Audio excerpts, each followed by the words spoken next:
Hustle does not build wealth. Obedience does. You can argue with style or opinion, but you cannot argue with results. When you chase everything, peace shrinks. When you follow one clear voice, provision finds you. Today, I want you to make one simple, shocking move that changes how money, work, and time behave in your life. Appoint God as the CEO of your supply. CEO means final say. CEO means the one who signs off, sets the direction, and carries the weight of the outcome. When God is CEO, you stop carrying what you were never built to carry, and you start doing only what He asks you to do, exactly when He asks you to do it. Let's make this very plain. A CEO runs the company. If the CEO says yes, the team moves. If the CEO says no, the team waits. If the CEO changes the plan, the team adjusts. In the same way, when you appoint God as CEO over your life and work, you give Him the final word on your plans, your timing, your spending, your partnerships, and your pace. This is not about being lazy, it is about being led. There's a world of difference between I do more and I do what He said. One is noise, the other is power. Think of your life like a small shop on a busy street. You have shelves, you have a register, you have customers. The shop is yours to manage, but it is not yours to own. God owns the building, the stock, the name, the future. Because He owns it, He is responsible for it. That means when the street slows down or the rent rises or a door gets stuck, you do not panic. You ask, "Boss, what now?" And because He is good at being God, He answers with wisdom you could not see. Sometimes He says, "Wait." Sometimes He says, "Change the window." Sometimes He says, "Close at 5 and rest." His answer will not always be the answer you expect, but it will always be the answer that keeps the shop under blessing and out of fear. Children understand bosses. A classroom has a teacher, a team has a coach, a plane has a pilot. You do not want the loudest passenger flying the plane. You want the one who knows the way. Many people let worry, news, or other people's opinions sit in the pilot seat. That is why they are tired. That is why money feels hard. That is why ideas feel heavy. They have a bad pilot. Appoint God. Give Him the seat, the map, the microphone, and the keys. Your job then becomes very simple. Listen, answer, act. You may ask, if God is CEO, do I still work? Of course you do. But you stop working from fear and start working from faith. Hustle says, if I stop, I'll fall behind. Faith says, if He told me to rest, I am not behind. I am on time. Hustle says, do everything, say yes to everyone. Faith says, do the one thing I was told to do today and say no with peace to the rest. Hustle fills the calendar. Faith fills the spirit. Hustle runs faster. Faith runs on purpose. Which one do you want leading your life for the next year? Appointing God as CEO puts a long, steady order under your day. In the morning, you place your list on His desk. Here are the calls, the bills, the posts, the plan. You ask 3 simple questions any child could remember. Is this mine? Is it now? How do you want it done? Is this mine? Keeps you from picking up fights and favors that are not your assignment. Is it now? Protects your timing, so you are not early in pride or late in fear. How do you want it done? Guards your methods so you do not cut corners or copy others. God's answers come in gentle ways, a verse that stands up in your heart, a clean sense of yes or no, a line of peace that does not move when you push it, a holy nudge toward a person, a place, or a pace. If it is God, it will not bully you. It will lead you. There is also ownership to settle. Psalm 24 says, "The earth belongs to the Lord and everything in it." Everything includes your skill, your laptop, your shop, your clients, your ideas. When you see that everything is his, fear begins to fall off. Fear grows when you think you must make it all happen by yourself. Fear shrinks when you realize you are a steward, not a savior. A steward manages what is placed in their hands. A steward asks before they act. A steward keeps clean books, clean motives, and clean language because they know the owner is watching and helping. Let's talk about language because a CEO sets not only plans, but also culture. In a healthy company, people speak with care and clarity. In your life under God's leadership, your mouth becomes the line that keeps the culture of heaven inside your house. Stop saying, "I'm always late. I'm always broke. Nothing works for me." That is not how people speak in a company with a wise CEO. Speak like this instead. "I do not chase. I align. I do not fear lack. I trust my source. I do my part, and God does the rest." A 10-year-old can say that. You can teach it to a child, and you can teach it to your own heart. Now, what does this look like in real, simple moments? Before you send a big message, ask, "Is this mine? Is it now? How?" If you get no, save it. If you get wait, schedule it. If you get yes, send it with peace. Before you buy a tool or hire a person, ask those same 3 questions. If the answer is yes and now, move. If the answer is not yet, do not force it. Patience is not a stall, it is protection. Before you take a client, ask, "Is this a fit?" A wrong fit can pay today and cost you 3 months of peace. A right fit may look small and become a door to more than money, favor, trust, reach, fruit that lasts. You might say, "But markets change. What if I pick wrong?" When God is CEO, you do not live at the mercy of markets. You live under the mercy of God. Markets can dip. His wisdom does not.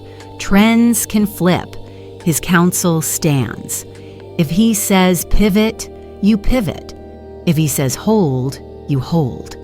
That is not passivity. That is precision. The fastest way to waste money and time is to outrun your instruction. The fastest way to multiply both is to stay in step. There's one more simple picture. Imagine your life has 2 buckets on a balance. One bucket is called energy. The other is called authority. Hustle keeps pouring into the energy bucket. More hours, more talking, more projects, more meetings. It gets heavy and spills. But the authority bucket stays light because you are saying many words with little weight. Appointing God as CEO does the reverse. You pour into the authority bucket by doing what he said and only what he said.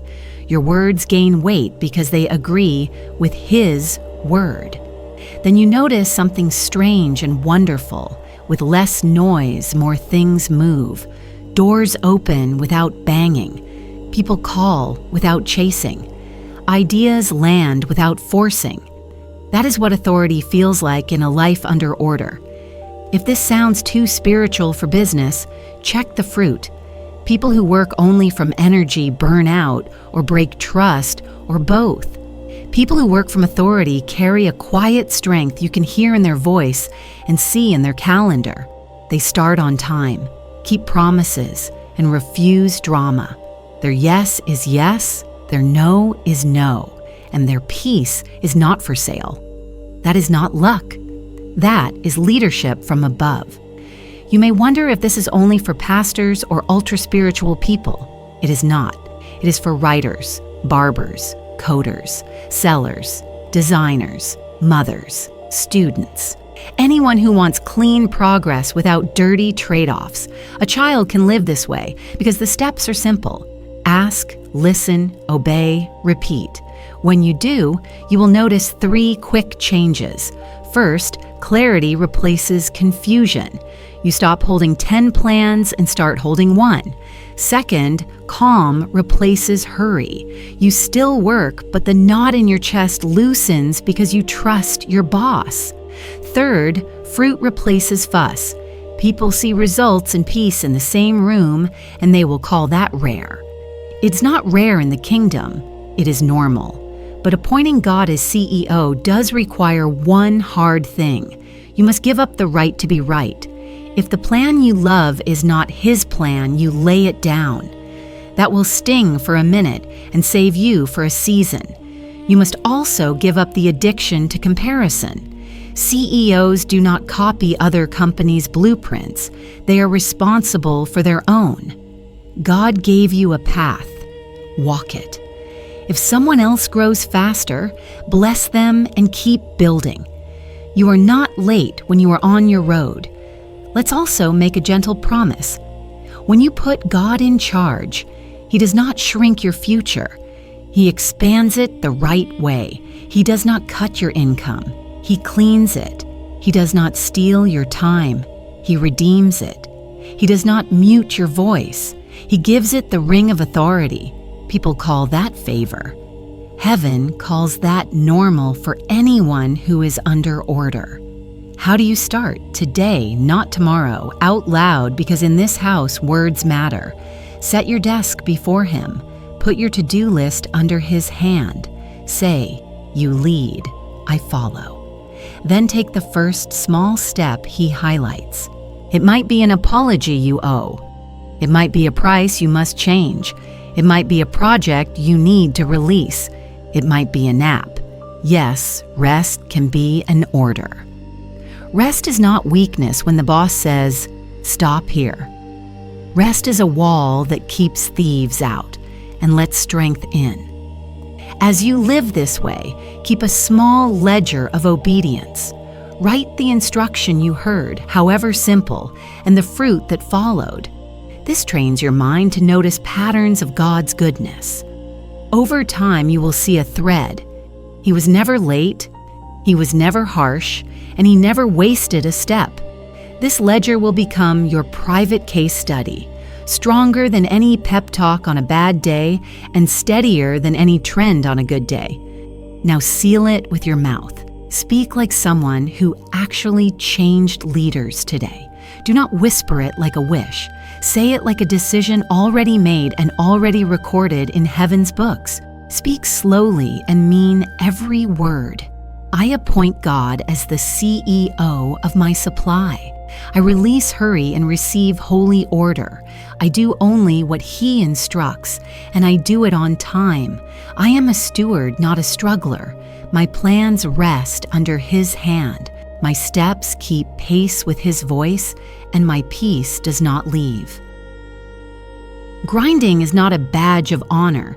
It is a sign you don't trust your source. That sentence stings, but it sets you free.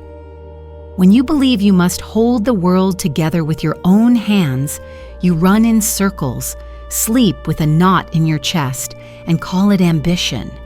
When you believe God holds you, you move with calm precision. You still work, but the fear leaves your voice. You still build, but the panic leaves your calendar. Faith does not mean doing nothing. Faith means doing only what God told you to do. Nothing more, nothing less, and nothing driven by fear. Hustle and faith can look busy from the outside, but they are powered by different engines. Hustle runs on worry. The question under every task is, what if I miss out? What if I fall behind? What if I lose everything? Faith runs on trust. The question under every task is, what did God say?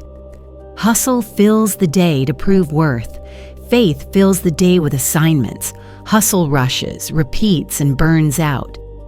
Faith listens, obeys, and bears fruit. A child can hear the difference. One sounds like yelling.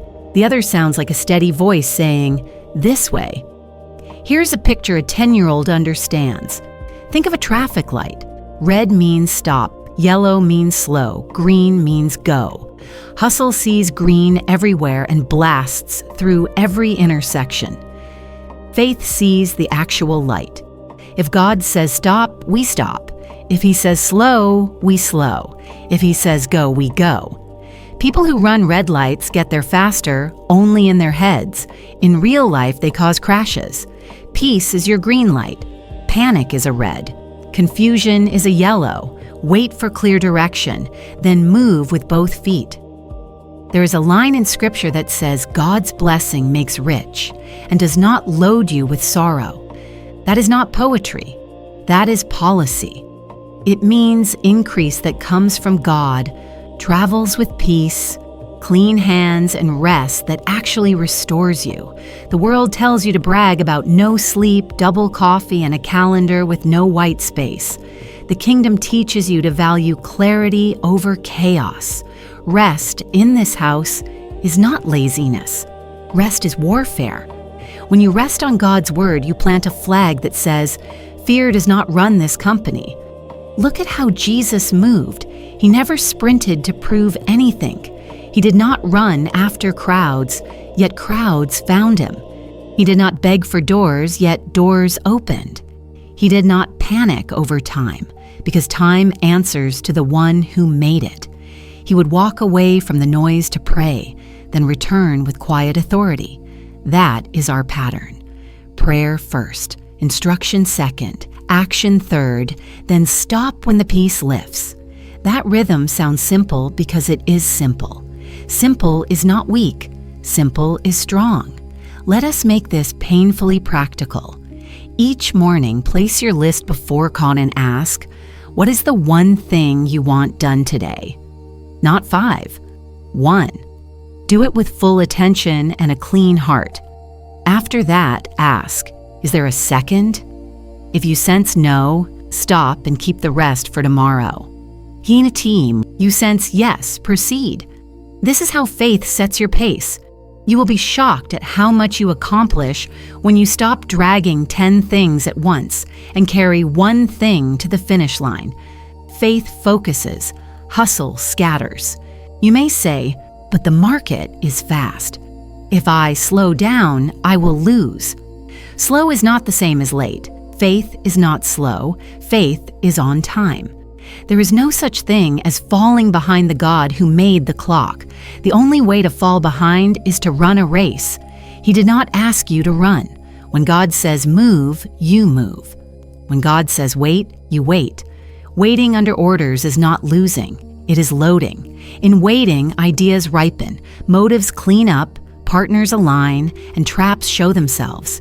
That is profit, not delay. Hustle loves to measure hours.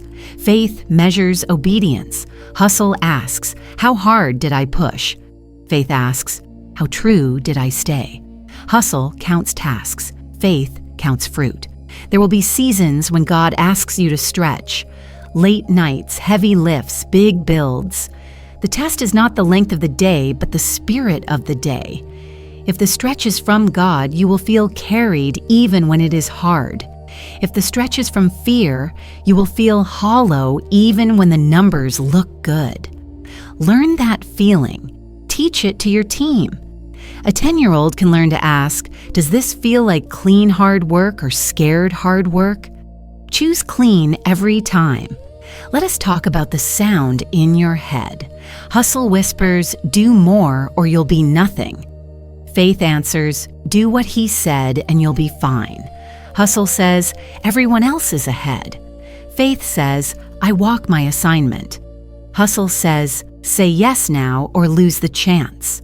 Faith says, if the door is mine, it will not slam when I take time to ask. Train your mouth to agree with faith. Your heart follows your words the way a child follows a parent across the street. Say it out loud when the pressure rises. I am not behind. I am on time. I do not chase. I align. A story helps. A team of expert fishers worked all night and caught nothing. Then the master told them to drop the nets again in a place and time that made no sense to experts. They obeyed, and the nets overflowed. The point is not luck. The point is order. Hours of hustling did not do what one instruction did. That is the math of the kingdom. One act of obedience can beat 1,000 acts of worry. Keep that math on your wall. If you want a simple check to know whether you are in hustle or in faith, use 3 lights: peace, clarity, and cleanliness. Peace asks, do I feel steady? Clarity asks, do I know the next small step? Cleanliness asks, are my motives straight? If you fail any light, slow down and ask again. If you pass all 3, move and do not look over your shoulder. The more you practice this, the faster you will sense God's yes and God's no, and the less you will fear missing out. Parents understand the next picture. A child builds a tower of blocks. When the child gets tired and keeps stacking, the tower wobbles and falls. A wise parent says, stop and rest. Start again later. Hustle is the stubborn child who keeps stacking past the point of grace. Faith is the child who hears the parent and saves the tower. Your work is not a test of how long you can stack. Your work is a witness to how quickly you can hear. Let us be honest about why hustle is popular. Hustle makes us feel in control. Faith makes us admit we are not. Hustle feeds the ego because we can point to our effort. Faith feeds trust because we point to God. But the ego is an expensive pet. It eats your sleep, your family time, and your joy. Trust is a lighter companion. It keeps your head clear and your heart soft while you do strong things. Choose the lighter companion. Now, some will ask, if I cut back the push, will the money shrink? Number clean order grows real money the right way. The blessing of God adds increase without ulcers. The work you keep will start to pay more because your hand is sharper and your offer is cleaner. The clients you keep will fit your values, and fitting clients do not drain your soul. When you stop saying yes to everything, your yes starts to carry weight. That weight is called authority. Authority is attractive. People can feel it when you speak, price, deliver, and then stop speaking. Here's a daily frame any age can use. Morning. Sit, breathe, thank God for the day, and ask for the next instruction. Midday. Pause for 2 minutes. Ask if you are still on the one assignment and cut anything that crept in. Evening. Hand the day back to God. Write a short ledger of obedience and fruit and sleep without replaying the whole story. That small ledger will teach you this simple truth. Every time you obeyed, even in tiny ways, the day moved. Every time you panicked, you lost time you did not need to lose. Keep your language clean. Ban these lines from your mouth. I never have enough time. If I rest, I'll fail. If I don't answer now, they'll leave. It's all on me. None of those sentences are legal in a life under God's management. Trade them for lines that match your new order. I have time to do what I was told to do. Rest is part of my assignment. Right people respect. Right timing. God carries what I cannot. Your words build the rails your day runs on. Build the right rails. Also mark your body's signals. God designed your body to tell the truth before your mind admits it. Hustle puts a heavy lid on your chest, tightness in your jaw, and a rushed tone you can hear in your own voice. Faith steadies your breathing, softens your shoulders, and makes space between thoughts so you can choose. When you notice the lid, stop. 2 minutes of quiet with God can do more for your strategy than 20 minutes of doom scrolling and frantic texts. What about seasons that truly are full? Launches, deadlines, caregiving, big moves. Faith does not pretend they are light. Faith brings order into them. You plan earlier, you ask for help. You set start and stop lines. You treat sleep as part of the plan. You protect one simple joy each day, a walk, a meal at the table, 5 minutes in the sun, to remind your nervous system that life is larger than this week. You keep your yes clean by letting your no be honest. You do not apologize for boundaries. You honor them. Boundaries do not slow your blessing, they guard it. Finally, understand this. Faith is not a mood. Faith is a decision you make again and again. You decide to trust the word over the whirlwind. You decide to move on instruction instead of pressure. You decide to stop when peace says stop, even when fear screams, more. Faith feels like placing your tools down at the right time and walking away with a clear head because you know the boss is still working when you are sleeping. That is not denial. That is the deepest kind of realism, the kind that knows heaven is not short-handed. Seal this shift with your mouth. Speak slowly, like a person signing a contract they understand. I trade grind for guidance. I refuse panic and receive peace. I work by instruction, not by fear.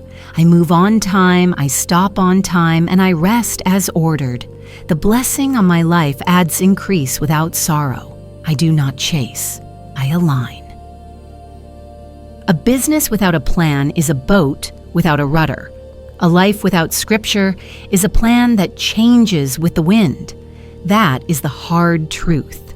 Data is helpful. Trends are fine. But the word is the only blueprint that does not expire, does not bend to fear, and does not lie.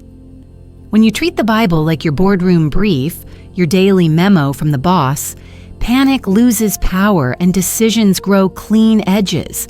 You still look at numbers, but you do not bow to them. You still listen to advice, but you do not replace instruction with opinion. The word goes first. Everything else follows. Think like a builder. Before the first nail, the builder studies the blueprint. If they guess, the walls lean, the doors stick, and the roof leaks. Scripture is that blueprint. It tells you what to build, how to build, when to build, and how to test the work. It even shows you what not to build. A child can understand this. If a teacher gives you a clear set of steps and you ignore them, you will do the assignment twice. If you follow the steps the first time, you finish once and on time. The word saves you from doing it twice. Start simple. Begin each day not with your inbox, but with a passage. One page, one story, one verse. Ask 3 questions. What is God showing me? What one action matches this today? What must I stop so I do not break it? Then write one sentence and carry it into your day like a signed order. Example, you read about honest scales and fair weights. Your action, clear pricing in your shop and no hidden fees. Your stop, no vague promises to close a sale. You have just turned a verse into a policy. That is scripture as a business plan. Scripture also protects pace.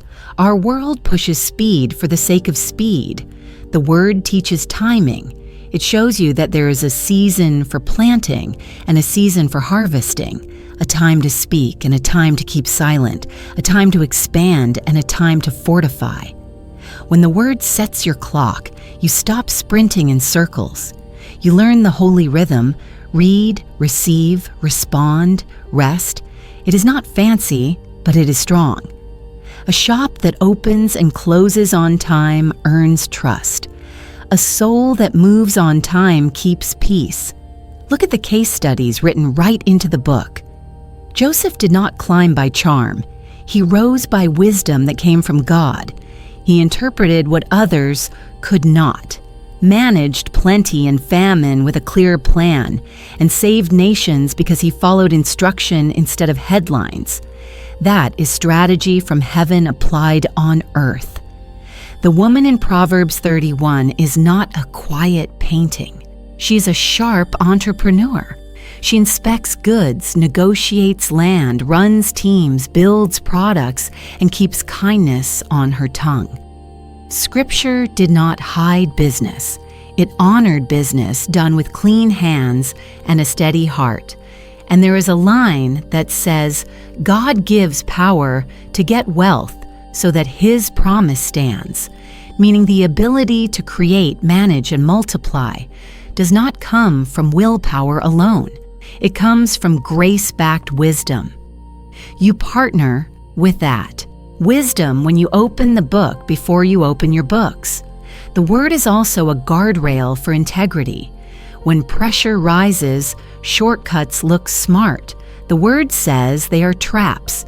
It trains your mouth to keep promises even when it costs. It teaches you to make contracts clear, to pay on time, to tell the truth in your marketing, to fix what you break, and to bless the people who trust you. People sleep better when they know your word is good. You will sleep better when you know your word is good. Safety flows from straight paths. Scripture turns best practice into right practice. The world will tell you to cut quality to lift margins. The Word will tell you that deceit makes quick money and long trouble.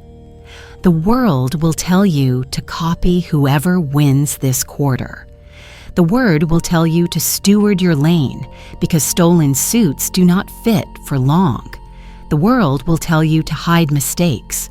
The Word will tell you to confess and correct. This does not make you weak, it makes you trusted. Trusted brands outlast loud brands. Let's talk about miracles and methods. The Word does not cancel spreadsheets. It gives them context. You still budget, but you ask God how to allocate. You still forecast, but you refuse fear when the graph dips. You still test offers, but you do not sell your soul to make a number. There is a story about a man asked to build a giant boat before there was rain. He followed exact specs, not market surveys, and the boat did what no trend could predict. It carried life through a storm. That is what obedience to a precise word does. It builds things that stand when everything else shakes. Another picture, a tree planted by streams. Its roots are deep, its leaves stay green, and it bears fruit in season. That is the person who feeds on the Word day and night, not a quick snack once a month, daily bread. Deep roots do not show off, they hold you when the wind picks up. If you want to see steady fruit in your work, peace, provision, right partnerships, dig roots. Read, think, pray, do. Repeat. Your audience may not see the roots, but they will taste the fruit. How does the Word lead your actual week? Let's lay a simple framework any 10-year-old could track. Monday, map. Read a passage that deals with wisdom and work. Write one rule for the week based on it. Example, no rushed yeses. Tuesday, clean hands. Read something about honesty. Audit your offers and terms. Fix anything fuzzy. Wednesday, people. Read about kindness, justice, and speech. Review your messages and meetings. Remove sharp words. Add clarity and grace. Thursday, decisions. Read a story of guidance. Ask for one clear step. If you get none, hold. If you get one, do it before noon. Friday, praise and review. Read a psalm. Note 3 ways God led you. Send one thank you to someone who helped you this week. Weekend. Rest and reset. Read slowly. Walk. Put the phone away. Lay the next week before God. This is not a ritual to impress anyone. It is a rhythm to protect you. The fruit will be quiet at first. Fewer reworks, clearer emails, easier calls, cleaner numbers. Then it will grow. Right doors, right people, right timing. This is how the Word makes you future-proof. Markets age, the Word does not. Scripture also speaks to money flows. It teaches sowing and reaping, diligence without greed, giving without fear, and saving without hoarding. It shows that generosity is not subtraction when guided by God. It is multiplication in disguise. It warns against debt that ties your hands and deals that tie your tongue. It reminds you that clean profit is better than fast profit, and that wealth with worry is a poor trade. When you run choices through these filters, you stop chasing shiny and start choosing sturdy. The Word will even teach your mouth how to steer your day. Life and death are carried on the tongue. In business terms, your team catches your language and copies it. If the leader speaks panic, the room floods. If the leader speaks order, the room steadies. Set a simple verbal code everybody can learn. Clarity over speed, peace over pressure, truth over tactics. Say it often. Hold yourself to it. A company's culture is not a poster. It is the leader's mouth on loop. What about creativity? Scripture fuels it. Ideas do not come from doom scrolling. They come from quiet hearts. As you read, expect flashes, a better process, a product tweak, a line that becomes a headline, a picture for a new service. Write them quickly, then test one at a time. The word births ideas that fit your season and your strength. You will feel the difference between hype and breath. Hype shouts, now or never. Breath whispers, this way, today. Follow breath. Now hear a warning in love. If you build without the word, you may still get results for a while. Numbers can rise on noise. But the cost is heavy. Foggy thinking, restless nights, thin trust, and a soul that cannot celebrate because it is always late to the next thing. When you build with the word, you get results with rest. You are not less ambitious. You are more aligned. Alignment beats adrenaline over time. If you feel behind on the word, do not make a giant promise and fail by Wednesday. Make a small promise and keep it for a month. 10 minutes each morning before anything glows. One page, one question, one action. Stack the pages and you will stack the changes. As your ear gets trained, you will start to hear scripture in your choices. That is straight. That is crooked. That is noise. That is next. This is not superstition. This is what happens when your heart learns the boss's voice. Finally, let Scripture decide who you become while you build what you build. The world is loud about be more and do more. The Word is clear about be true and do right. It shapes you into a person whose yes means yes, whose prices are honest, whose teams are safe, whose products bless, and whose profits tell a clean story. That is the kind of wealth that lasts, and the kind of name your children will not have to apologize for.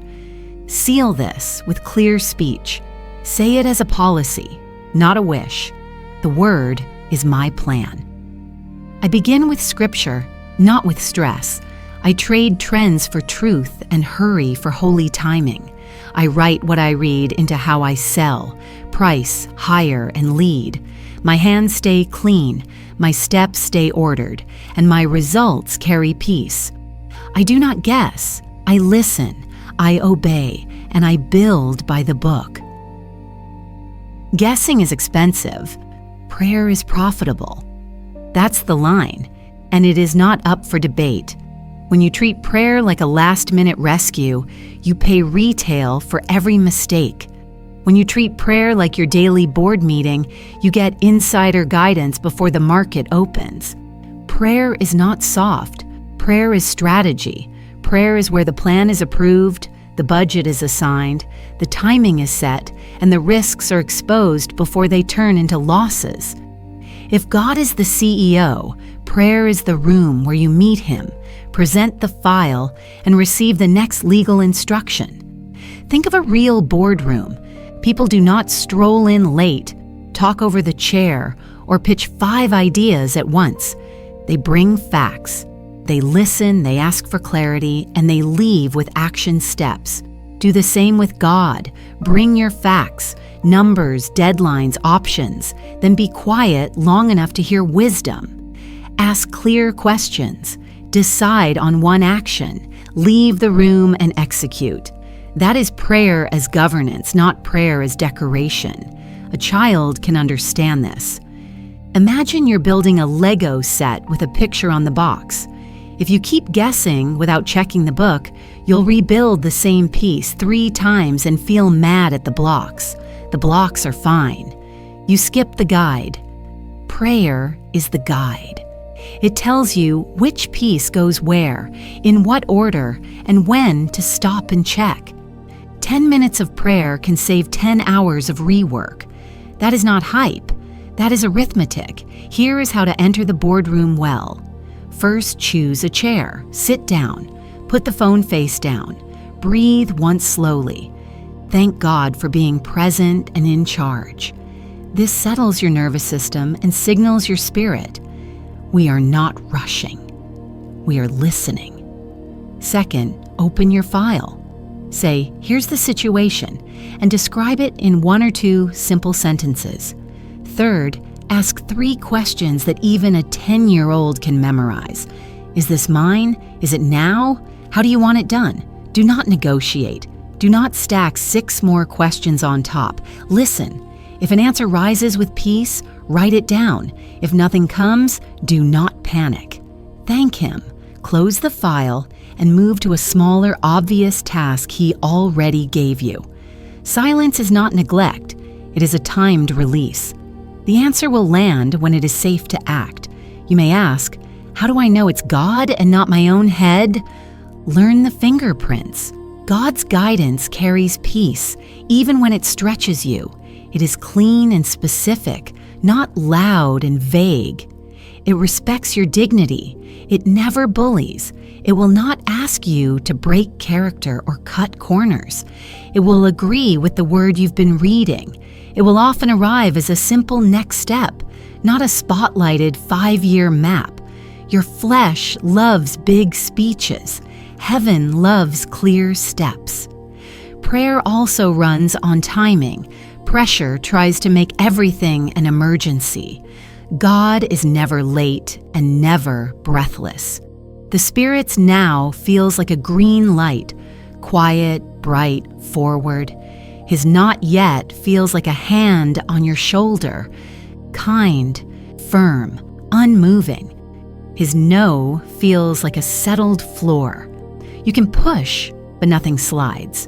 Train yourself to respect the light you receive. Running a red light makes you look bold on social media and foolish in real life. Set a daily rhythm so prayer happens before momentum, not after damage. Morning is for direction. Before you touch your inbox, hold a 5-minute board meeting. 1 psalm of praise to set your attitude, 1 proverb to sharpen judgment, 1 minute to ask the 3 questions, and 2 minutes to write the 1 action you will obey before noon. Midday is for correction. Take 2 minutes to ask, am I still on the 1 assignment? If you drifted, cut the extra and return. Evening is for review. Hand the day back to God. Write a short ledger of obedience and fruit. Confess any shortcuts, and sleep without replaying the movie. Sleep is part of prayer, because trust is part of prayer. Prayer covers people as much as plans. Pray for your clients before they email. Pray for your team before they clock in. Pray for your suppliers before you negotiate. You are not manipulating them. You are clearing the air so truth can stand up in the room. Ask God to give you the right words and the right tone. Both matter. Ask Him to close any door that would steal your peace later, even if the contract numbers look sweet today. Better a clean no now than a bitter why 3 months from now. Treat decisions like contracts that must be signed in the boardroom, not in the hallway. If someone pushes you to sign fast or you'll miss out, that is a hallway deal. Step back. Say, I do not sign in hallways. I sign in the boardroom. Then go sit with God until you know. The right door will wait long enough for you to pray. The wrong door uses the clock as a weapon. Don't be bullied by a timer. A timer cannot see tomorrow. Your CEO can. Let's talk about listening, because most people think prayer is only talking. Listening is where the strategy drops. Get used to sitting in quiet for 2 or 3 minutes after you ask. If your head runs, give it a simple job. Breathe in on Father. Breathe out on Lead Me. If a name comes to mind, write it. If a phrase comes, write it. If nothing comes, write hold. Do not force noise into a quiet God moment. The seed you receive in silence often grows into a solution when you step into the day. Guidance loves motion. Ask, then walk, and watch the pieces click. Prayer protects your language, and language steers your culture. In the boardroom, ban the sentences that poison your day. I'm always behind. I never know what to do. It's all on me. Replace them with the lines that match your new order. I am on time for my assignment. I know the next small step. God carries what I cannot. Say them out loud while you're still in the chair. Your mouth is the pen that signs what your heart will live. Teach your body to help you pray. God designed your body to notice when you leave peace. Shoulders rise, jaw tightens, breath shortens. Use that as a bell. When you feel the bell, stop. 2 minutes back in the chair now is cheaper than 2 hours fixing a rushed yes later. Keep a small card on your desk with these 3 lines. Pause. Ask. Obey. When you pause, you treat your soul like a person, not a machine. When you ask, you treat God like a leader, not a last resort. When you obey, you treat your word like law, not a mood. Prayer also helps you price correctly. Many underprice from fear or overprice from ego. Take your numbers into the boardroom and ask, what is fair, clean, and strong? Fair honors the customer. Clean honors your conscience. Strong honors the value of your time and skill. When you get the number, hold it without flinching. People feel steadiness. Steadiness is attractive. It says, this person is led. Led people are safe to buy from. Use prayer to schedule your week. On the first working day, hold a longer meeting. Lay out everything on your plate. Projects, meetings, money, rest, family time. Ask, what belongs? What moves? What dies? Many of your stress points come from refusing to let dead tasks die. Keep a graveyard page and write them there with a date and a thank you. Closure is holy. It gives your mind permission to stop carrying ghosts. Remember, prayer does not make you passive. It makes you precise. You will often leave the boardroom with fewer tasks and more progress. You will spend less time proving and more time producing.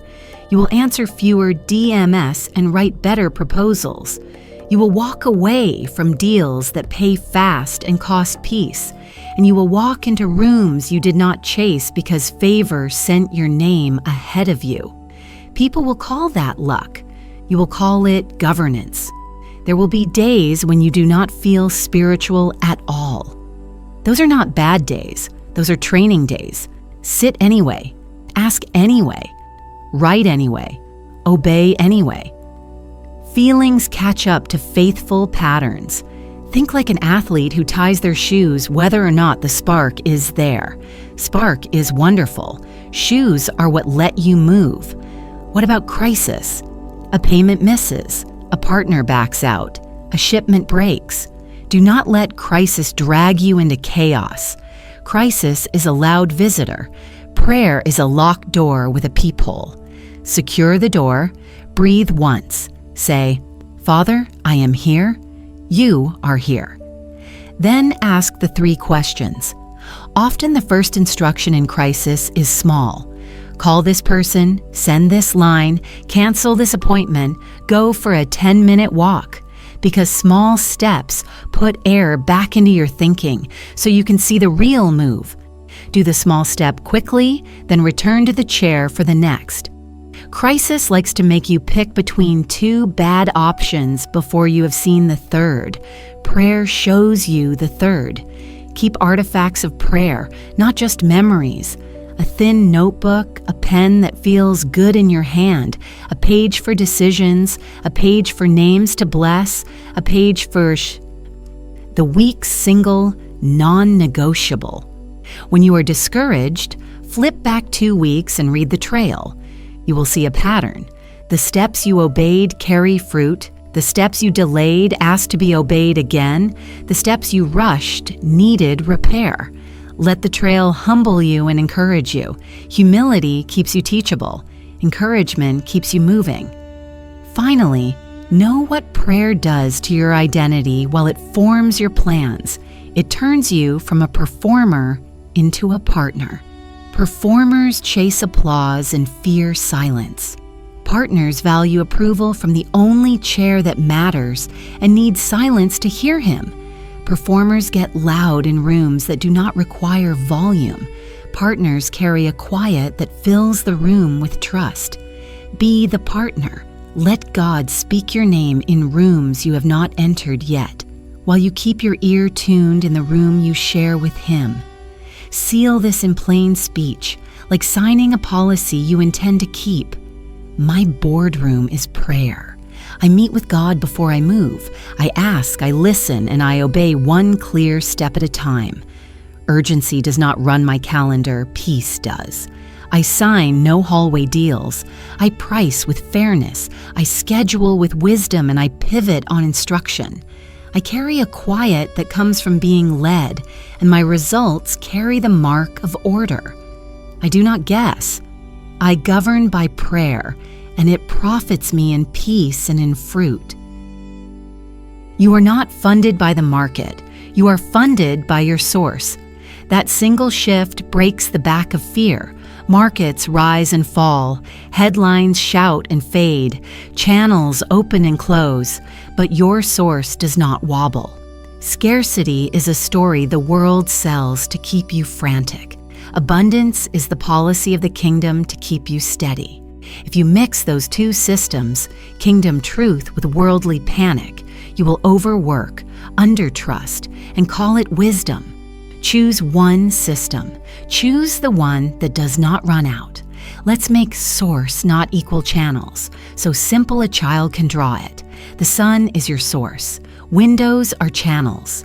If one window is blocked, you do not scream, "The sun is gone." You open another window. In money, God is the source. Jobs, clients, stores, platforms, products, ads, affiliates, investors, those are channels. If one channel slows, you do not crown it source and panic. You say, "Thank you for every channel you've used so far. Show me the next." That sentence is faith in motion. Fear grabs. Faith asks. When you confuse channels with source, you start to beg, chase, and shrink. You treat people like oxygen and act like you will suffocate without them. That is how deals get dirty and prices get shaky. But when you honor God as source, your posture changes. You serve boldly, price cleanly, tell the truth, and release what does not fit, because your breath does not come from a buyer. A 10-year-old can learn this. Be kind to people, but do not worship them. People are channels. God is source. The kingdom economy runs on laws that look backward to the world and forward to heaven. Here are the core ones you will use every week. First, the law of sowing and reaping. Seed precedes harvest. Farmers do not eat all the seed and wonder why the field is empty. Wise builders give first, not last. For a child, this is the 3-jar rule: give, save, spend. For your business, it is the same spirit with grown-up names: seed, storehouse, operations. You decide a simple percent that goes to each every time money touches your hand. You do not wait for leftovers. The first portion tells your heart who runs your house. Second, the law of stewardship. What you honor grows. What you neglect leaks. If you treat money like a shy guest, no eye contact, no plan, it leaves quietly. If you give it a job and a calendar, it works for you. Stewardship is not greed, it is order. It looks like clean books, clear pricing, on-time invoices, honest taxes, and a weekly review where you ask, is this money doing what it was sent to do? Money is a servant. Bad masters make mean servants. Good masters make useful servants. Third, the law of multiplication. What you place in God's hands can expand beyond your math. Now, the world says, prove it on paper first. The kingdom says, obey first and watch the paper change. Multiplication is not magic. It is mercy on obeyed instruction.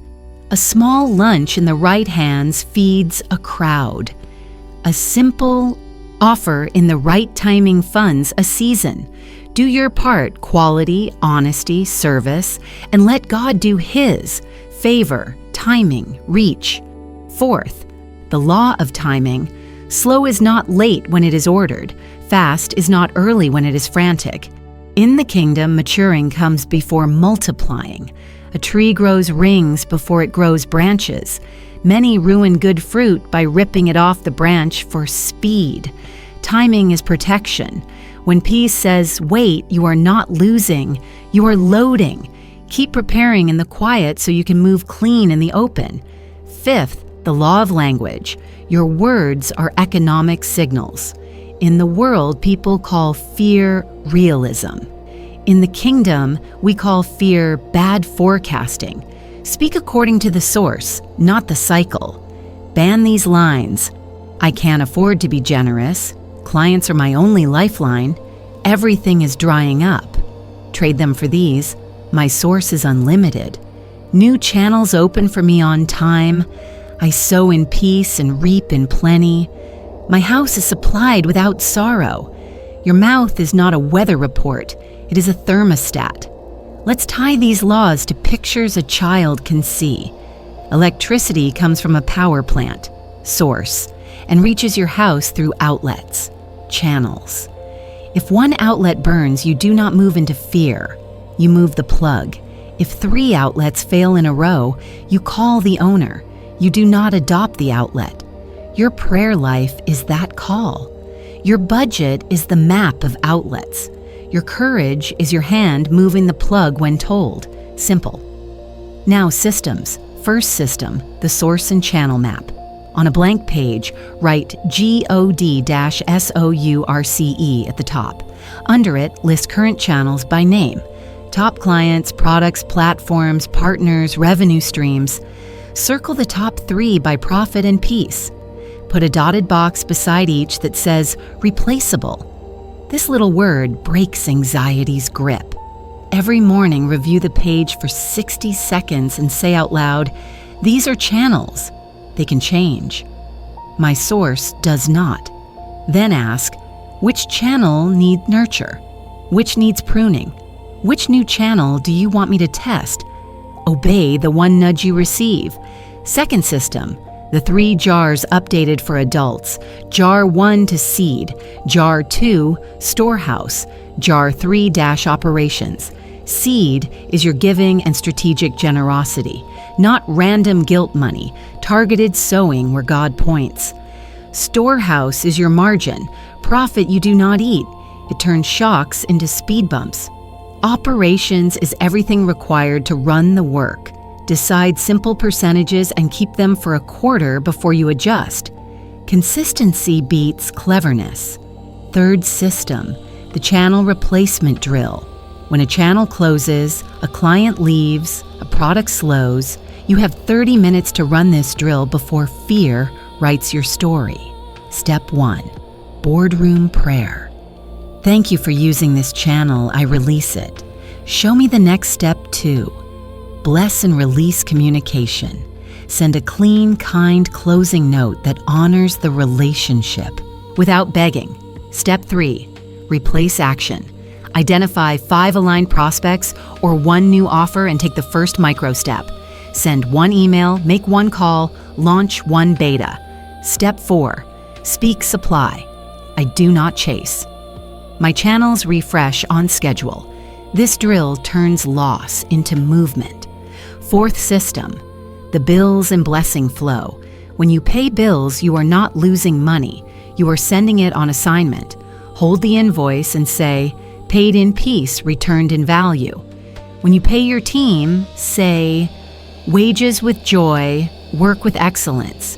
When you pay taxes, say, I render what is due with a clean heart. God remains my source. This is not superstition. It retrains your nervous system to treat outflows as ordered, not as theft. What about recessions and headlines? The world system is built on fear and competition. Its engine is not enough, so it runs hot and breaks. The kingdom economy is built on trust and service.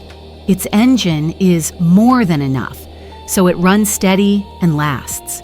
In hard cycles, do not hide. Do not slash your value to the bone. Ask 3 questions. What problem do I solve that does not go away in a downturn? How can I package it simply?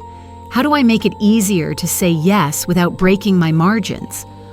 Often the answer is to narrow the promise, simplify delivery, add a payment plan, and over-communicate trust. Fear sells scarcity.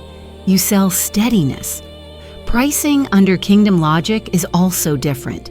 You do not price to prove your worth or to undercut your neighbor. You price to reflect value, cover cost, fund seed and storehouse, and deliver with integrity. Take the number into prayer. Ask, is it fair, clean, and strong? Fair honors the buyer. Clean honors your conscience. Strong honors your calling. Then hold the number with a calm face. People can feel when a leader is led. Let's address hoarding versus storing. Hoarding is fear dressed like caution. Storing is wisdom dressed like preparation. Hoarding locks doors and shuts windows just in case, then wonders why air gets stuffy.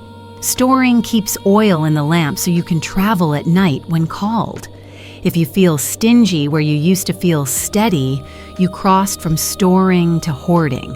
Step back into seed and storehouse discipline. Flow beats freeze. Generosity is not a side hobby in this system. It is a conveyor belt.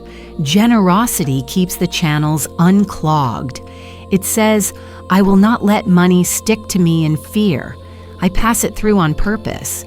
That looks like surprise bonuses, early payments for giving a small balance that would cost more to chase than to bless, sending tools to a beginner who reminds you of you, and steady support to the houses of faith and works of mercy that feed your soul. Give with a plan. Give with a smile. Give where God points. Seeds grow when planted, not when admired.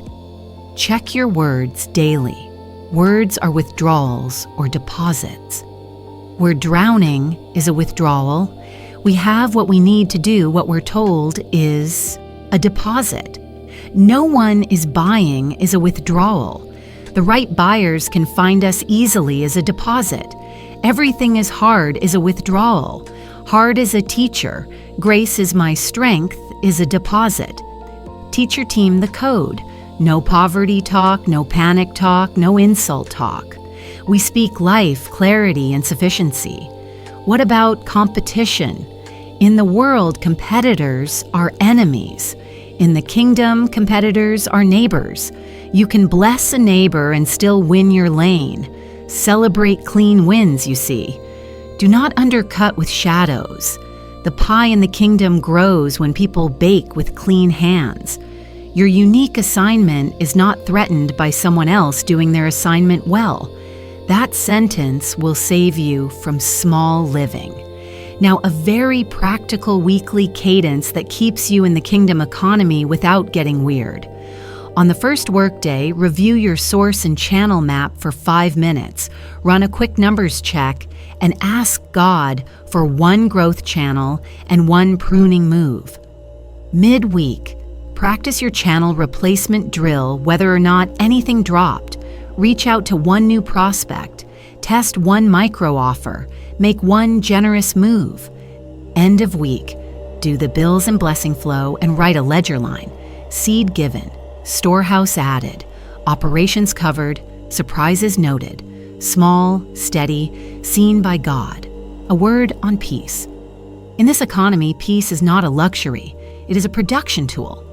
Panic makes you pick bad channels. Peace makes you see hidden ones. Guard your input. 10 minutes of headlines can undo an hour of clarity. Read enough to act wisely, not enough to drown. When you feel the swirl, step into the boardroom, breathe, speak, and reset. Your best decisions are made with shoulders down and eyes up. Finally, identity. You are not a beggar in a famine. You are a steward in a field. Fields produce when tended, not when pitied. Tend your field, your offers, your promises, your people, your numbers, your words. Honor your source.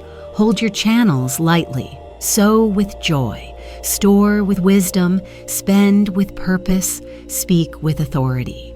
Then look up and be surprised by how often impossible becomes on schedule. Seal this with straight speech, short, strong, settled. My source is God. Channels serve at His command. I do not crown a channel as king. I sow first, I store wisely, and I operate in order. New channels open for me on time. Old channels close without fear. My pricing is fair, clean, and strong. My outflows are assignments, not losses. I do not chase scarcity. I carry sufficiency. I am supplied without sorrow, and I prosper in peace. Wealth begins in your mouth, not in your market. That's the shock many never learn. Money often moves after language moves.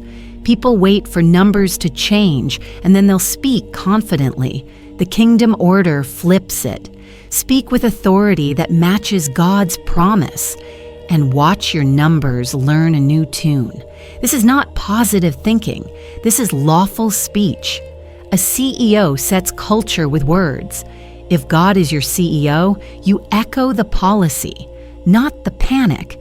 Think like a farmer a 10-year-old can picture. Words are seeds. Your day is soil. Your money life is the field. Seeds don't ask permission to grow. They obey their kind. Plant never enough all week and the field returns shortage with no surprise. Plant, I am supplied to do what I'm assigned, and watch the field answer with new channels and steady help. The rule is simple. Don't complain about a harvest from seeds you keep sowing. Speech does 3 jobs in a kingdom business. First, words authorize. God built by speaking, you build by agreeing. When your mouth agrees with fear, fear is authorized to run the floor. When your mouth agrees with promise, promise gets the key card. Second, words aim. Your tongue is the steering wheel. Quietly, sentence by sentence, you point your life toward lack or toward provision. Third, words atmosphere. Teams catch tone. Homes breathe what leaders say on loop. If the leader speaks storm, even sunny days feel unsafe. If the leader speaks order, even hard days feel navigable. Let's make this painfully practical and child simple. Run a 24-hour word audit. Keep a small tally and mark a line every time you say something fearful, fatalistic, or foul about money, time, or clients. Do not shame yourself. Collect data. At the end, circle the 3 sentences you repeated most. These are not random. They are scripts. Scripts can be rewritten. Tomorrow, replace each with 1 clean decree and speak it on purpose 3 times. Morning, midday, night. You are not pretending. You are retraining. Here are common scripts and clean replacements you can use without turning your page into a poem. Instead of, I can't afford it, say, I choose not to buy this now. My resources are assigned. Instead of, no one is buying, say, the right buyers can find me easily and on time. Instead of, money is so hard, say, provision flows when I do my part with peace. Instead of, I'm always behind, say, I'm on time for my assignment today. Instead of, if I rest, I'll lose, say, rest is part of my orders and multiplies my results. These lines are short on purpose. Kids can memorize them, teams can echo them, and your nervous system can believe them. Sound precedes result. Before rain shows up, you often hear it first. Before walls come down, shouts happen before dust. In business, you will usually hear a shift in your speech before you see a shift in your statements. That's normal. Do not stop because nothing happened yet. Seeds always look like nothing for a little while. Keep watering the right ones. Build a tiny declaration framework you can run in 2 minutes. Use 4 lanes. I am, I have, I do, I see. I am led and resourced. I have favor with the right clients. I do clean, excellent work on time. I see new channels opening and old bills closing. Keep present tense where you can. Speak like someone signing a policy, not wishing on a star. Then match one action to what you said.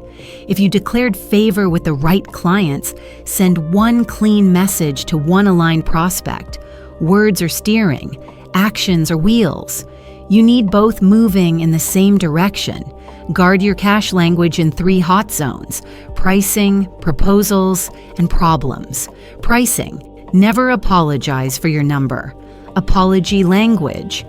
Sorry this is high. Tells your own heart that you don't believe in your value. Replace it with calm truth. This is the investment for the scope we defined. Proposals. Do not fill with fluff to distract from price. Fluff breeds doubt. Use clear value, clear deliverables, clear dates. Problems. When shipments break, clients delay, or numbers dip, ban doom sentences. We're in trouble. This will ruin us. Everything is falling apart. Use order sentences. We're safe. Here are the next 2 steps. Funds are in transit and we are acting in wisdom. We will fix what's broken and protect our peace. People work better under order than under doom. Teach your team and yourself a no poverty talk code without being weird. Translate it like this: we don't insult our customers, our partners, or ourselves. We don't dramatize normal bumps. We don't announce defeat. We speak facts with hope, needs with plans, and results with gratitude. If someone slips, correct with kindness and offer the clean line to use next time. Culture changes when replacement lines are easier to grab than the old ones. Parents can use this at home the way CEOs use it at work. With a child who wants something now, teach them to say, "I'm saving for this," instead of, "We're poor," or "We never get that." At the dinner table, catch yourself before you curse the bills and say, "I'm thankful we can send money on assignment." Then let a child place the check in the envelope or click the button. You are building more than a budget. You are building a belief. Stop canceling your own prayers. Many pray for supply at 7 a.m. and tear down the request with 9 a.m. chatter. It'll never happen for me. With my luck, nothing ever clicks. That is like watering a seed in the morning and kicking the dirt off it at lunch. Agree with what you asked. If fear tries to speak, catch it, replace it, and move on. This is not about never feeling afraid. It is about not letting fear narrate the meeting. Use a 3-minute mouth reset anytime you feel the spiral. Step 1, breathe and say, "Father, I'm here and listening." Step 2, name the fact without drama. Invoice is late. Step 3, speak the decree. I am paid in full and on time by clean channels. Step 4, take the first small action. Send the firm, kind follow-up, or pick the next revenue-moving task. Reset complete. You broke the spiral with law, not with scrolling. Here's a picture you won't forget. Words are shipping labels. You can put fragile, rush, or return to sender on your day. If you keep slapping broke on everything, do not be shocked when packages of shortage stack at your door. Change the label, use paid, on time, more than enough for this assignment. Heaven reads labels. Your own heart does too. Remember alignment. Declarations do not replace diligence. They align diligence. You speak the policy, then act like it's true. price clean, deliver on time, follow up with honor, and rest when ordered. If your mouth says abundance, but your hands deliver chaos, the customer believes your hands. Clean your systems so your speech and your service match. That match releases authority, and authority attracts. If you need a starting set of daily lines, keep them short and muscular so a child could lean them and a board could adopt them. I do not chase, I align. I am supplied to do what I am assigned. Right clients find me easily and on time. I price fairly, deliver excellently, and get paid promptly. Money is my servant, God is my source. My words build, not break. Increase comes without sorrow, and peace stays. Run a complaint fast for 7 days. No money complaints allowed out loud. When you catch one at your lips, swap it with thanks or a decree. Bills becomes grateful to send this. Value returns to this house. Ads are dead becomes our message finds the right eyes. Keep a tally of swaps. By week's end, you'll own a small mountain of redirected sentences, and usually a handful of small wins that rode in on them. Finally, identity. You are not a parrot of headlines. You are an echo of heaven. Speak like someone employed by peace, not by panic. Speak like a steward who knows the owner is in the room. Speak like your voice moves things, because under God's order, it does. Say less, mean more, and stay consistent long enough for your harvest to catch up with your habit. Seal this with your mouth, slow and sure, like signing a policy you intend to keep. My words carry weight. I sow life and reap plenty. I do not fund fear with my speech. I declare clean supply, right timing, and channels that fit my assignment. I price without apology, I solve problems without doom, and I match my words with excellent work. Money serves my mission. God is my source. My tongue steers my future toward abundance with peace, and I do not cancel what I pray. You are not waiting on money. Money is waiting on the power God already put in you to create it. That is a hard line, and it is true. Power to get wealth means God gives you ability, ideas, timing, wisdom, and favor so you can produce, manage, and multiply without selling your peace or your soul. It is not greed, it is stewardship. The goal is not to brag. The goal is to build what He asked so purpose keeps moving. Think of power like electricity in a house. The power plant is steady. Your lights come on when you flip the right switch and plug into the right outlet. God is the source. Your gifts, ideas, systems, and partnerships are the switches and outlets. If a room is dark, you do not yell at the power plant. You flip the right switch. Wealth works like that. You learn where God has already wired you, then you use those wires on purpose.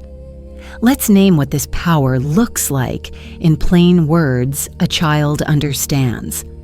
Sometimes it is an idea that solves a real problem. Simple, useful, repeatable. Sometimes it is skill in your hands.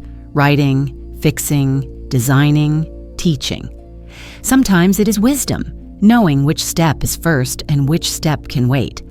Sometimes it is favor. A door you could not open now opens for you. Sometimes it is timing. You try the same thing in a new moment and it works. Sometimes it is discipline. You show up, you price clean, you deliver, you follow up, you save. Sometimes it is resilience. You get back up after a no. All of that is power. Use this simple model to keep power flowing. Call it POWERP, purpose. Why am I building this? Who does it help? How does it honor God? O, obedience. What is the one next instruction I must act on today? W, wisdom.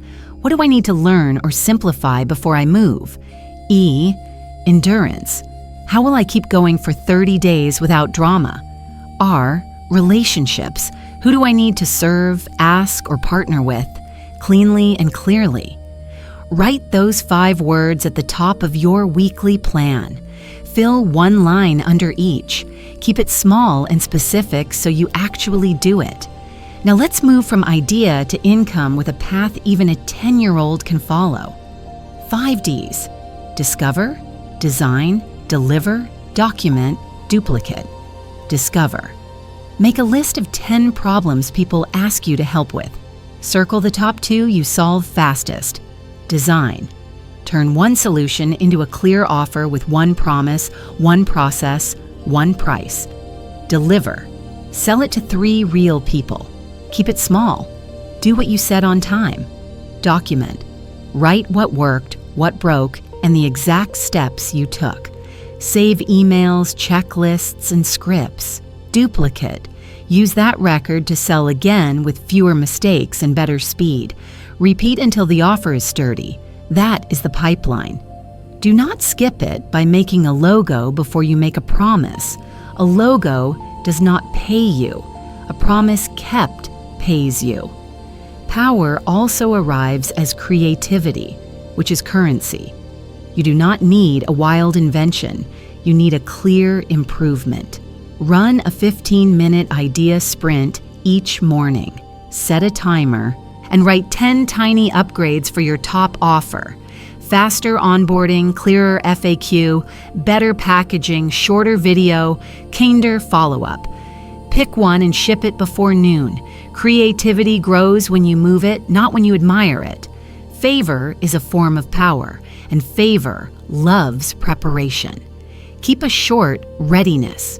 Kit on hand, a 1-sentence description of what you do, a 1-page capability sheet, 3 clean testimonials, 1 case study, your current price, and your next open date. When an open door appears, you do not scramble. You send the kit, speak calmly, and let your steadiness do the talking. Doors open for people who are ready, not only for people who are loud. Discipline is power in work clothes. Many pray for wealth, but leak the wealth they receive. Plug the leaks. Use the 3 jars you learned earlier in grown-up form: seed, storehouse, operations. Automate the split the moment payment lands. Then create a no-drip list. 3 rules that stop waste. 1. No free extra scope without a paid add-on. 2. No paying late fees, ever. 3. No buying tools that do not match this quarter's plan. These small rules protect big harvests. Timing is part of power. Right idea plus wrong time equals frustration. Right idea plus right time equals multiplication. Use the green, yellow, red test with a second question attached. Is it mine? Is it now? How? Green means move today. Yellow means prepare this week. Red means park it without guilt. If you sense yellow, do 1 prep move. Draft the page, outline the offer, pre-record the demo. Prep turns yellow into green on schedule. Resilience keeps power from leaking when you hit a wall. Use a 3-line postmortem after any loss. Lesson, 1 sentence. Repair, 1 action. Return, date you resume. Example, lesson, proposal was vague. Repair, rewrite scope with bullet clarity. Return, send revised offer Thursday 10 a.m. Keep the lines short so you do not spiral. Getting up fast is not showing off. It is stewardship of time. Let's address a quiet blocker. Small ask energy. If God gave you power, stop hiding your ask under whispers. Ask cleanly. Here is the outcome. Here is the process. Here is the investment. Here is the start date. Would you like to proceed? That is not pushy. That is clarity. Clarity respects people. When they say yes, serve them. When they say no, bless them. Either way, keep your peace. Teach your body to help your power show up. Power feels different from panic. Panic is tight, rushed, and loud. Power is steady, clear, and specific. Before calls and pitches, run a 90-second power reset. Breathe slow, sit tall, say, I am led and resourced. Review your 1 promise and 1 price, Then begin. People can hear when you are carried by peace. Pricing is a power test. Do not price from fear. Take your number into prayer and into math. Does it cover cost, fund seed and storehouse, and honor the value? If yes, hold it. If no, adjust before you present it. When you say the number, stop talking. Silence after a price is not danger. It is dignity. Your calm is part of the product. Use a daily power block, 90 minutes where you touch only revenue-moving tasks, prospecting, proposals, fulfillment, follow-up. No inbox drift. Put your phone in the other room. Start with the task most likely to bring money in cleanly within 7 days. Do that first while your willpower is fresh. When the block ends, stop. Stopping on time is also power. Do a weekly power audit with 5 questions. 1. What ability did I use that made the biggest difference? Protect it. 2. What idea produced actual money? Repeat it. 3. What timing felt right or wrong? Note it. 4. Where did discipline save me? Make it a rule. 5. Where did favor show up? Send thanks and strengthen that tie. Write one action from the answers and put it on your calendar before you close the laptop. Power does not mean you never fail. It means failure does not end you. When a launch flops, do not tattoo failure on your name. Run the 3-line postmortem, repair the 1 weak link that cost the most, and return with 1 change, not 5. 5 changes hide the fix. 1 change reveals it. Guard motives. Power serves purpose. If a move makes money but muddies your name, do not do it. If a deal pays fast but steals your peace later, walk away.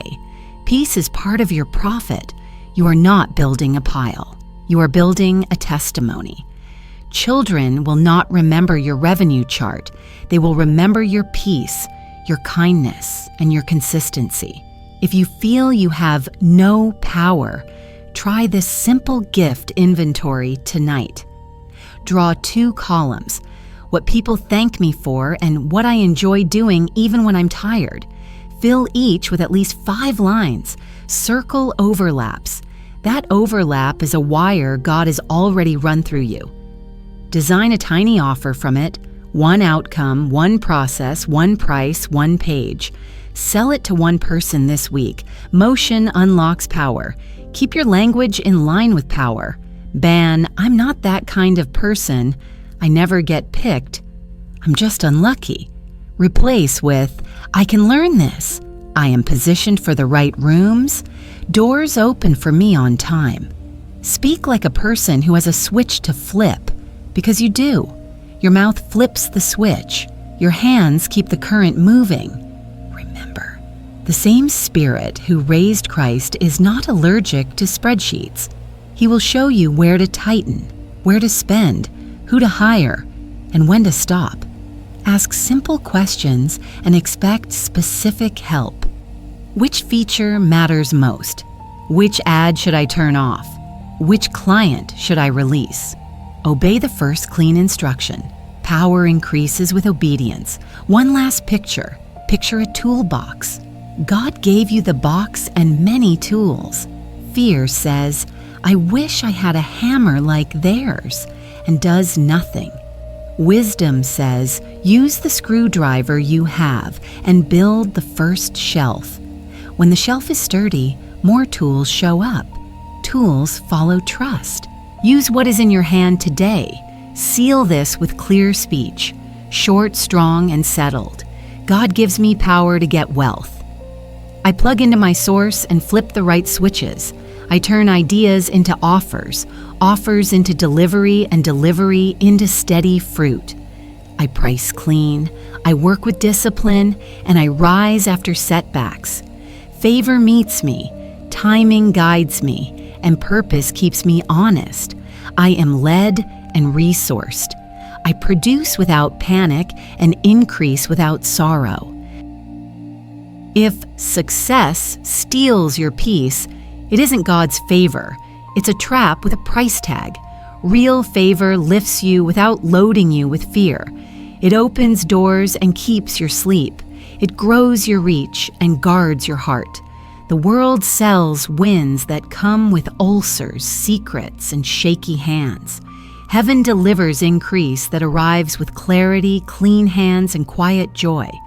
There's an ancient line of wisdom that says God's blessing makes rich and doesn't add sorrow. That is the test. If the lift adds chains, it didn't come from your source. Think of favor like a wind and your work like a sail. Hustle is you blowing on the sail and getting dizzy. Favor is a steady wind that moves you farther with less noise. You still raise the sail, you still show up, price right, deliver on time, but the distance you cover cannot be explained by, I tried harder. That, more than my effort quality, is the signature of favor. People call it lucky. You call it normal under order. Favor is not random. It is attracted to alignment. Clean motives, clean methods, consistent excellence, and quick obedience make a landing strip for it. Favor also has a job description. It does 4 things very well. It goes before you to set meetings you did not arrange. It surrounds you so conversations tilt kindly and situations turn to your good. It filters so wrong doors close before they waste your time, and it multiplies so small seeds you plant return bigger than your math. When any opportunity fails those tests, when it demands you bend truth, break your pace, or bow to fear, step back. That is not favor. That is bait. Picture a classroom. The teacher calls a student to the front not because the student shouted, but because the homework was done, the attitude was right, and the moment had come. That is favor. It is public yes built on private order. Picture a team. The coach puts a player in because the player is ready, not because the player begged. That is favor. It is placement without pleading. Picture a store. The right customers just happen to walk in on the day your new shelf is stocked and tidy. That is favor. It is traffic that hears your name without billboards yelling. Favor is also protection with a gentle no. Many people think closed doors are failure. Often they are mercy. The wrong client pays today and costs your peace for months. The wrong partner smiles now and splits later. The wrong visibility fills your inbox and empties your joy. Favor keeps you from rooms your heart is not ready to hold. You will be thankful later. Learn to bless a closed door. Say, thank you for the no I didn't understand, and watch how much trouble you just missed. There are simple ways to recognize favor in real time so a child could tell the difference. The peace test. Do your shoulders drop when the email lands, or do they climb into your ears? Favor carries peace in the body. The fit test. Does this opportunity match your promise and your values, or does it require costume changes? Favor fits without costume. The fruit test. Does it strengthen what matters? Quality, trust, mission, or does it only spike your vanity metrics? Favor grows real fruit. The breath test. Does it feel like breathing or like holding your breath for a month? Favor lets you breathe. But favor does not make character optional. It makes character crucial. If favor is a wind, character is the mast. Without a strong mast, the wind that moves you can also break you. That means no shadow pricing to win the deal, no cutting corners to meet the moment, no talking big with a thin product to ride the wave. Favor is not fame. Favor is fruit. It is meant to make your service more helpful and your name more trusted, not to turn you into a celebrity with shaky roots. Bring favor into your ordinary week. In the morning, ask simply, go before me. Close what isn't mine. Highlight what is.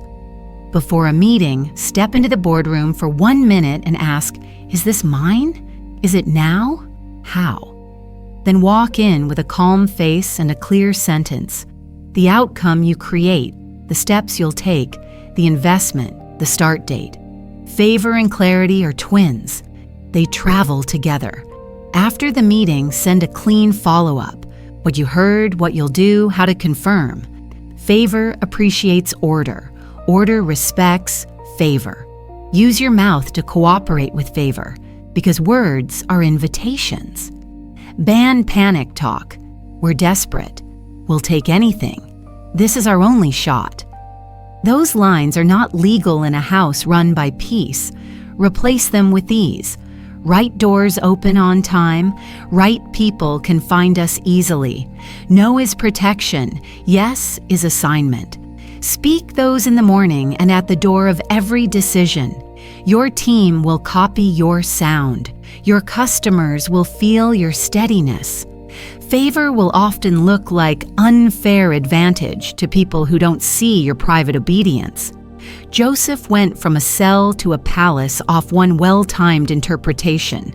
Years of quiet faith behind one public moment. Esther's courage and timing saved a nation. Months of preparation behind one room. Ruth's loyalty put her in harvest. Steady service behind one meeting in a field. None of them hustled their way into rooms. They obeyed their way into purpose. That's the playbook. Here is a small, strong favor routine you can run without turning your life into a ritual. Daily. Ask, speak, act. Ask for favor, speak favor, act in a way that deserves it. That means prepare, be on time, tell the truth, fix what you break, send the thank you. Weekly. Log favor. Write 3 lines where favor showed up and send 1 thank you to a person involved. Gratitude multiplies favor because it keeps you small in the best way. Monthly. Prune for favor. Identify 1 relationship, 1 offer, and 1 habit that dulls your peace. Close, simplify, or replace. Favor flows faster through clean lines. Let favor guide your pricing and negotiating. People under favor don't grovel. They don't hide the number in a paragraph. They don't spike the number to impress themselves. They present it cleanly and sit in silence. Silence is not danger. Silence is dignity. If the other side asks for clarity, give it. If they ask for a discount you cannot afford, say, I can adjust scope, not quality. Favor respects boundaries. Favor does not require flattery. Favor responds to clarity and courage. What about rejection? Under favor, rejection becomes redirection. A no is a sign pointing you back to your lane or forward to a better fit. Do not make a shrine to a closed door. Do your 3-line release. Thank you. Here's what I learned. Blessings as you proceed. Then perform your replacement move within 24 hours. Reach out to a new prospect, improve a page, or serve an existing client better. Favor rides motion. Standing still in self-pity is a bad sport for the favored. Generosity is a favor magnet because it proves to your own heart you are not afraid. Money given on assignment, help given without a camera, introductions made that cost you nothing but attention. These are not tricks. They are the nature of people who know their source. The world hoards out of fear and calls it wisdom. The kingdom sows out of trust and calls it normal. The point isn't to empty your pockets. The point is to keep them from clamping shut. Guard the 3 places where sorrow sneaks in and pretends to be favor. Speed without order. Sudden exposure before your systems can carry it. That looks like viral attention with angry customers the next week. Slow enough to keep your promises. Money without meaning. Revenue that pays you to be someone else. If you have to hide the work from your future self, it is not favor. Partnership without peace. The numbers sparkle while your stomach knots. If you cannot pray with someone, don't sign with them. The lift you want is not worth the weight you cannot carry. Teach favor to your team and your home in language a 10-year-old can hold. We don't beg, we ask. We don't panic, we plan. We don't lie to win. We do our homework before the test. We think fast. Make it normal to pause for 1 minute before big sends. Make it normal to celebrate small kindnesses that found you by accident. Children who grow up around quiet confidence become adults who don't sell their peace for a paycheck. Favor doesn't excuse sloppiness. It demands containers. Get your basics tight.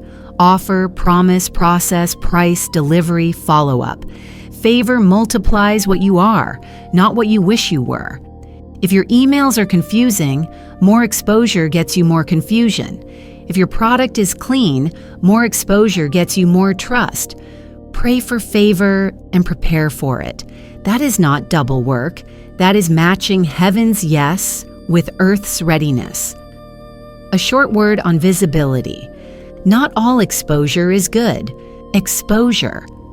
Favor brings right eyes at the right time for the right reason. If a platform asks you to trade your message for their mood, it's not your platform. If a spotlight asks you to dim your integrity, it's not your light.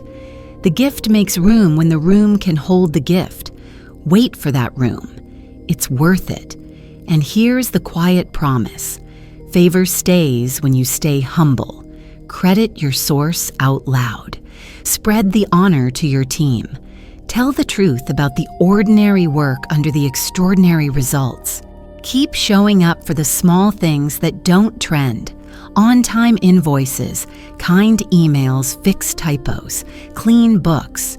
Favor loves those floors. Stand on them. Seal this with straight speech, short, strong, and settled. Favor surrounds me and goes before me. It opens right doors, closes wrong ones, and adds no sorrow. I keep clean hands, a clear heart, and steady excellence. I do not grovel to be chosen. I prepare to be ready. Rejection redirects me. Peace governs me. Generosity keeps me open. I walk in favor with God and with the right people, and my increase arrives with rest. You are not self-employed. You are spirit-employed. If you try to be your own boss, you become your own burden. When God runs the house of your work, the weight shifts. You stop building an empire with shaky hands and start stewarding an assignment with steady peace. Assignment means this is not random. Your gifts, your story, your market, your skill, none of it is an accident. You have a lane to serve, a people to help, and a standard to uphold. Money becomes a tool, not a master. Growth becomes obedience, not obsession, and results become fruit, not identity. Think classroom, not circus. In a circus, the loudest act gets the lights. In a classroom, the student who listens learns the lesson that carries them for years. Spirit-employed people are students first. They bring their questions, sit in their chair, and take notes from the one who sees the end from the start. Then they go out and execute the lesson with quiet courage. That courage doesn't look like noise. It looks like clean proposals, honest timelines, and promises kept on routine Tuesdays.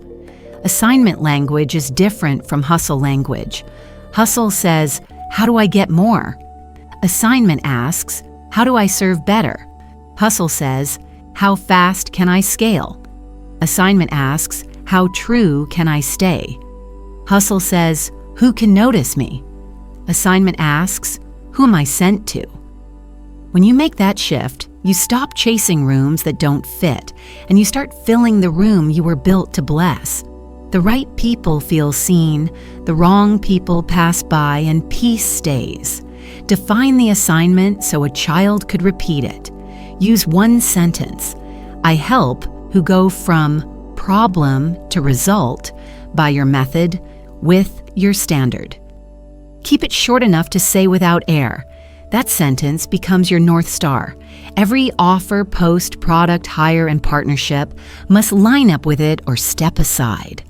Alignment is not narrow. Alignment is precise. Precision builds trust. Trust builds reach. Reach builds impact that lasts.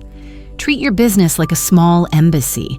An embassy represents a nation in another land. Your brand represents heaven's values in the marketplace.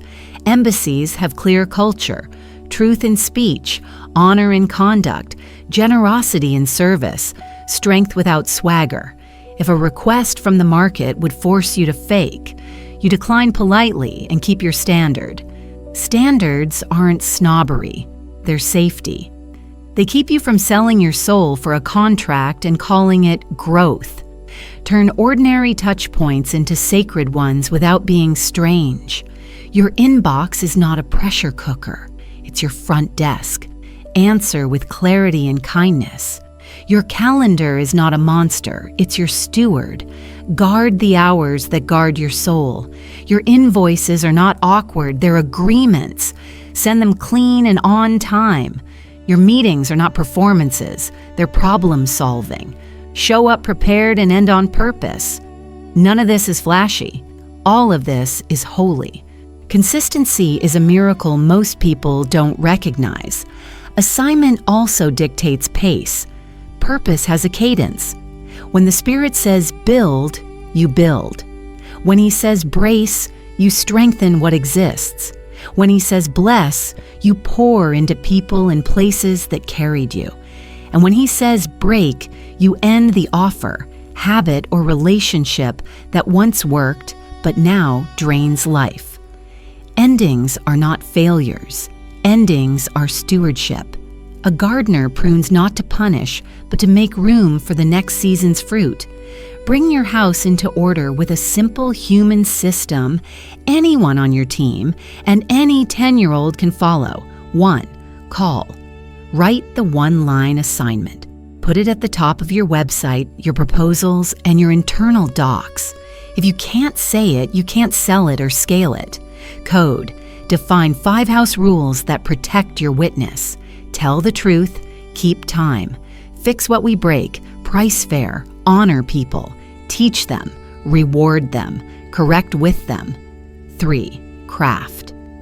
Build offers that do what you promised. Fast and clean. One outcome, one process, one price, one page. Complexity is often ego with makeup. 4. Care. Follow up after delivery. Ask for the story, not just the stars. Stories teach you how to serve better. Stars help new buyers trust you. Capture both. 5. Carry. Set rhythms that carry you. Morning boardroom, midday check, evening review, weekly numbers, monthly pruning, quarterly retreat. Rhythm beats adrenaline. Treat money like a staff member with a job description. Money's job is to fund the mission, not to run it. Assign dollars before they arrive.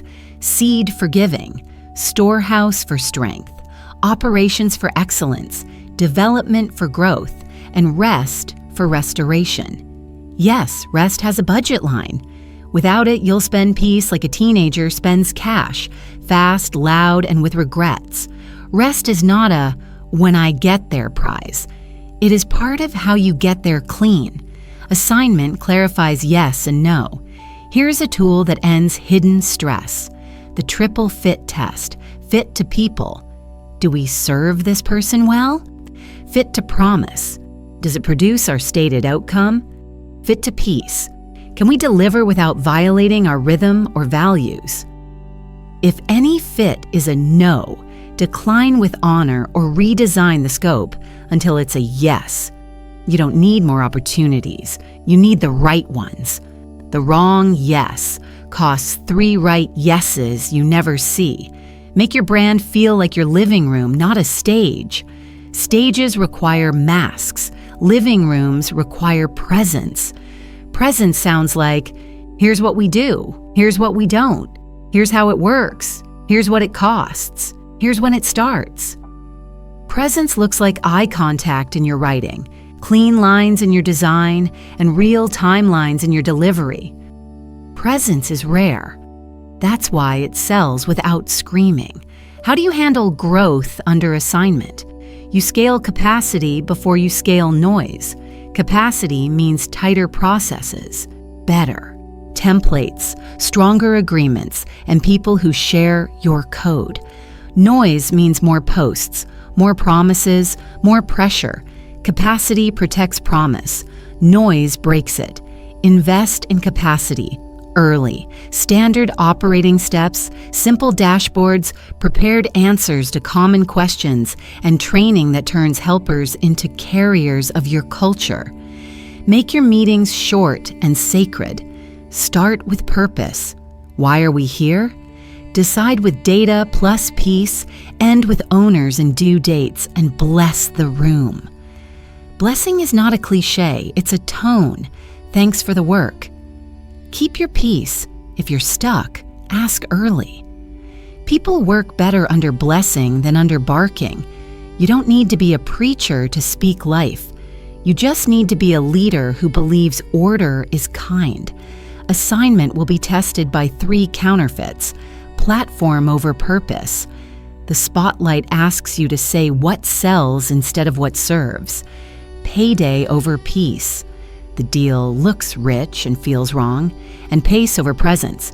You're everywhere, but not fully anywhere. When they show, stop and reset. Platform is a tool, not a throne. Payday is a result, not a reason. Pace is a tactic, not a boss. You answer to a higher chair. Legacy is simply tomorrow's gratitude for today's obedience. Build in a way your future self will thank you for.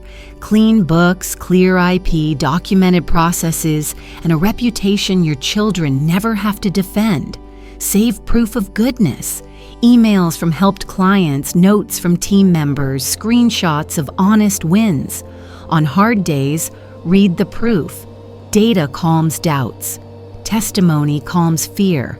Invite your home into the assignment.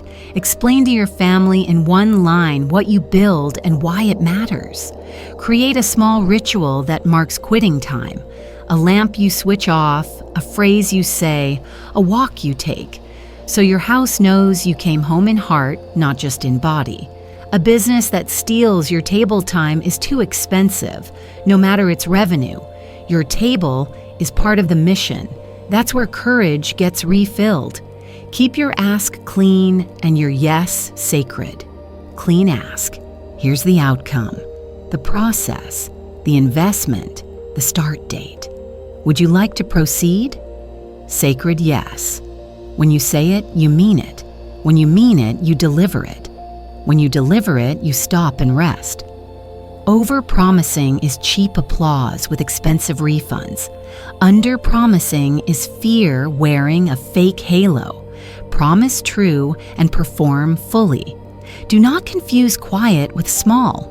Assignment will often take you into hidden seasons where you are being strengthened, not sidelined. Hidden is where you become the kind of person favor can safely carry. Use the quiet to sharpen the blade. Study, write, tighten, rehearse, repent, repair. The public harvest arrives on the back of private order. You cannot skip that line. If you fail, fail clean. Tell the truth, fix the break, refund if needed, and write the lesson so the team never repeats it. Failure is a teacher when pride isn't the principal. Humility keeps you hireable by heaven. Heaven promotes people who can tell the truth about their own mistakes and keep moving with a soft heart. Here's a closing framework that holds the whole assignment without drama. Identity. I am spirit employed. Authority. I speak the policy and act in line with it. Alignment. I build what I was sent to build, not what trends tell me to build. Activity. I do the next right small step today. Atmosphere. I keep peace as a production tool. Accountability. I measure fruit by obedience, integrity, and impact, not noise. Stand in that identity, and the rest will sort. You won't need to shout, your work will ring. You won't need to beg, right doors will open. You won't need to copy. Your assignment will differentiate you. and you won't have to trade sleep for success. Your increase will ride on order, not on adrenaline. Now commission yourself like a leader who knows who hired them. Speak slowly, sign it with your voice, and then go do the next simple thing you already know to do. I am spirit employed. My business is a kingdom assignment. I build with clean hands, clear words, and steady excellence. I keep pace with peace, not pressure. I serve my lane, honor my source, and steward my channels. My yes is sacred, my no is wise, and my results carry rest. I prosper without panic. I expand without compromise, and I leave a legacy of order, generosity, and truth.